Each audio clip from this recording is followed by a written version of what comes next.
Chevrolet Cruze xoddanmır. Evakuatorla gəlib. Zamoku açaq. Hə, bunun akkumulatoru ölüb. Baxaq görək nə məsələ. Deməli, burada problem nədir? Üst krişkadan yağ buraxıb, Sveçanın boğazlarına, üst krişkanı dəyişiblər. Sveçanın boğazındakı yağı çıxartmaqdan hava vurublar, bütün buralar olub yağ. Bax, gördüyünüz kimi yağdır, hər bir yer yağdır. Bütün yağlar da tökülüb rimenin üstünə. Rimen pendirə dönüb. Fırlandıqca, bax, bu vəziyyətə gəlib düşüb. Qırıla-qırıla, soyula-soyula, bax, bir dənə sloy qalıb. Bu da dinamonu fırlada bilmir. Bu necə fırlatsın dinamonu? Dinamo fırlanmadığına görə də zaryadka verməyib akkumulatora. Maşın sönüb qalıb yolda.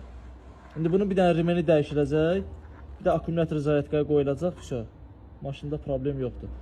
Buralar prosto yürümalıdır, tərtəmiz. Nə gün, nə deyir, gör. Vay, vay, vay.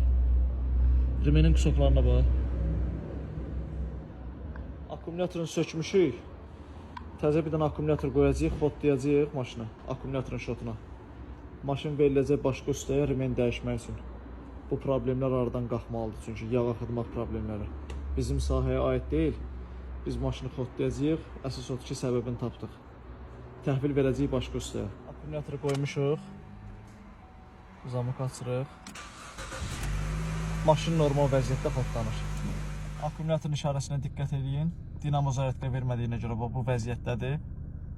Rimen dəyişiləndən sonra hər şey qaydasına düşəcək, normal vəziyyətdə işləyəcək.